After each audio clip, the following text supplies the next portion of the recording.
Ang paglibot sa mundo ng 80 araw, ika-6 na bahagi. Alam mo, Ginoong Fog, ang Hong Kong ay kilala sa mga seda at tsaa dahil sa kanilang kultura. Palaging kinukwento ng kapatid ko kung gaano kasarap ang tsaa rito. Hindi nawala ang tunay na kultura ng Hong Kong. At alam mo ba kung ano pa ang sobrang nakakamangha? Hindi sila takot sa mga pulis. Phileas! Phileas!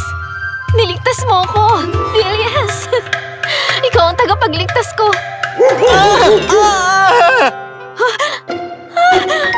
Ginoong Fog! Ayos ka lang ba? Sandali, ano ba nangyayari?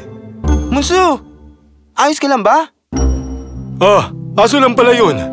Anong nangyari? Nako, Ginoong Fog! Nilapitan ka ng aso. Ayos ka lang ba?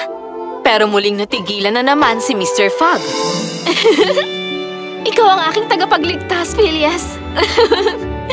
Simula nang niligtas nila si Prinsesa Mira mula sa India, wala nang iba pang inisip na kahit ano si Mr. Fog kundi ang prinsesa. Ginoong Fog, ayos ka lang ba talaga? Oo, ayos lang. Tinamaan lang ang ulo ko. Hindi, wala lang yun. Phileas, bakit hindi na lang tayo pumunta sa mesa at kumain na lang muna? Wala ka pang kinakain na kahit ano, kaya siguro yan ang dahilan. Kaya nalilito ka at nawawala ka na sa sarili mo.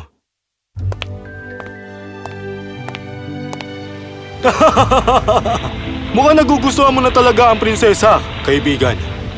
Ano ka ba? Hindi naman.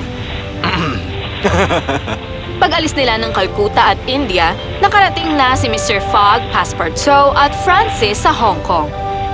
Ito ang isa sa mga syudad na gustong-gustong puntahan ni Ginoong Fog para makumpleto na niya ang paglalakbay sa buong mundo sa loob ng 80 araw. Bumaba na silang lahat sa daungan ng Hong Kong. Nice. Paalam na mga kaibigan. Dito na nagtatapos ang aking kakaibang paglalakbay kasama kayo. Magkikita pa tayong muli, Sir Francis. Niyakap ni Mr. Fogg si Francis ng buong puso na maalam na siya sa kanyang mga bagong kaibigan. Lumakad na si Sir Francis papunta sa kanyang destinasyon. Maalala ko siya palagi. Mananatili tayo makikipag-ugnayan sa kanya, Passepartout. Ngayon 3 na lang tayo. At magpapatuloy pa tayo sa paglalakbay sa buong mundo. Tama si Mr. Fogg. Pero hindi lang pala silang 3 ang naroon. Oo, tama. Mahuhuli ko na sila. Nako, hindi nila ako makikilala. Hindi ko na rin makilala ang sarili ko. Meron akong ibang plano ngayon. Ipadala mo na ang kasulatan sa akin. Nawala ni Inspector Fix ang kasulatan para hulihin si Mr. Fogg sa India bago siya arestuhin.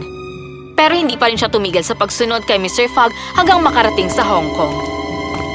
Mas determinado na siya ngayong mahuli si Mr. Fogg. Shenshen? Ni Chiang Mai Si Chao Ma? Ha? Malaki ang pagkakaiba ng Hong Kong kaysa sa bawat bansa na napuntahan na nila Passepartout at Mr. Fogg mula pa noong umpisa. Ibang pananamit ng mga tao rito at maraming makukulay na bagay kahit saan. Napakaganda ng lugar na to. Nakikita ko na kung bakit gusto ni Gigi ang lugar na to. Oo naman. Ang pinsan mo? Kailangan na natin siya makita agad. Bakit ba nagmamadali ka, Passepartout? Ang sabi ko, syempre naman hahanapin natin ang kanyang pinsan. At sisiguraduhin maaalaga ang mabuti ang prinsesa. Pero gugustuhin ba nating manirahan dito? Oo naman po.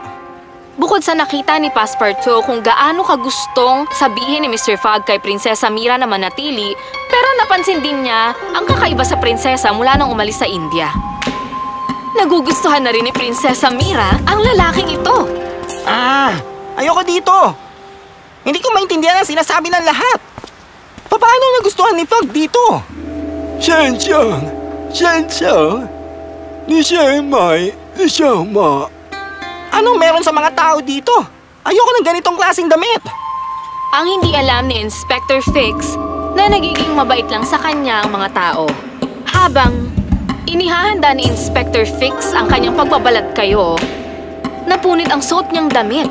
Pero hindi niya ito namalayan dahil nga nakatuon siya sa kagustuhan niyang sundan at hulihin si Ginoong Fog kahit anong mangyari.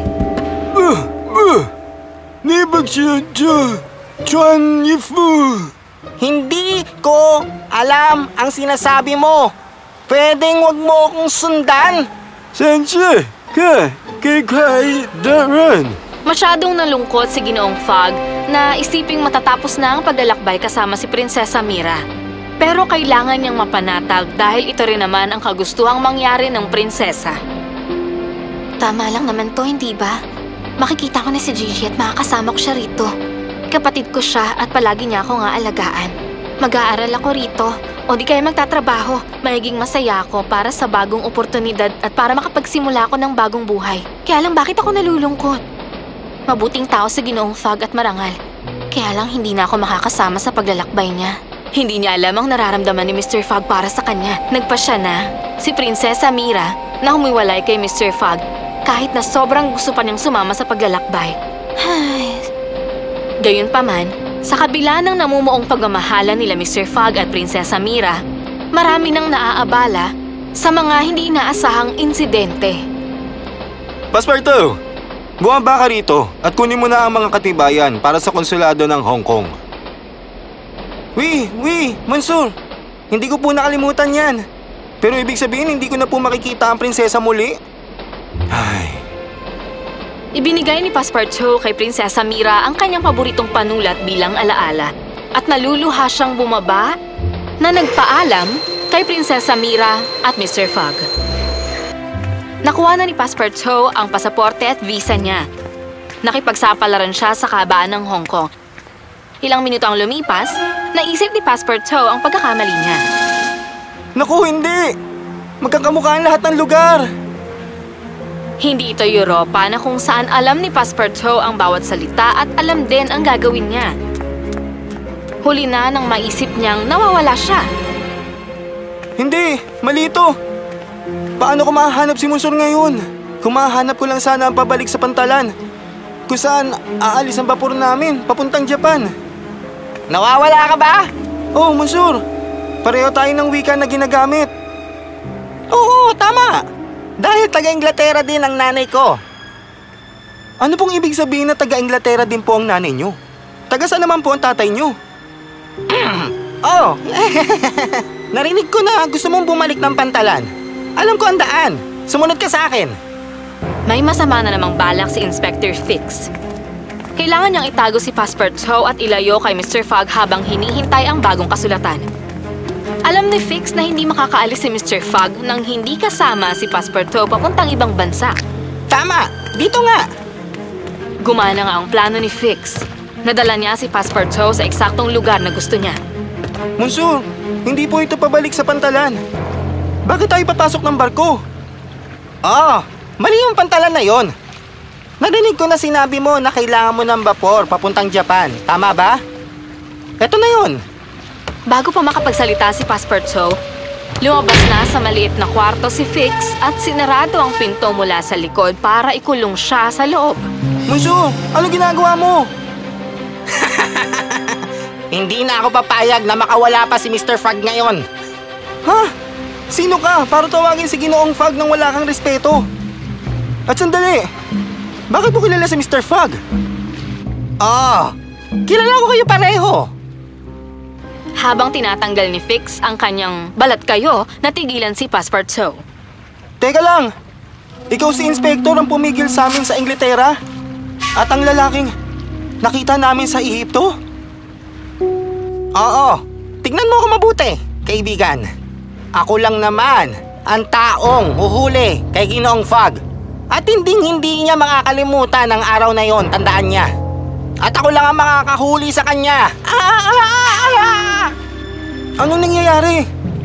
At may bago na namang pakikipagsapalaran sa paglalakbay nila. Nandito sila! Nakita ko na mga kasama! Nakita ko na mga hinahanap natin banyaga! Ang maliit na barko na nakuha ni Inspector Fix para ikulong si Passepartout ay pinasok rin pala ng mga pirata. Oh, Monsur! Nasaan ka na? Ayan na. Narito na tayo sa lugar. Dito na ako magpapaalam, Mr. Fogg. Salamat sa lahat ng tulong mo. Binigyan mo ako ng pangalawang pagkakataon at ipapangako ko na may pagmamalaki mo ko. Prinsesa, hindi mo na kailangan patunayan ang sarili mo sa iba. Ang isang matapang na babae na tulad mo, sapat na nasagot para sa iyong sarili. Masakit para kay Mr. Fogg na pigilan ang nararamdaman niya sa pag-alis. Pero ano nga bang magagawa niya? Tiningnan niya ng tahimik ang prinsesa papasok ng gusali at sinulyapan niya muli ito bago siya tumalikod para magpaalam. Naramdaman na lang ni Mr. Fogg na lumuluhan na pala siya bago sumara ang pinto sa kanyang likuran. Nadismaya siya at nasaktan. Samantala, nalimutan ni Mr. Fogg ang tungkol sa pustahan at kay Passepartout at ngayon pareho na silang nasa panganib.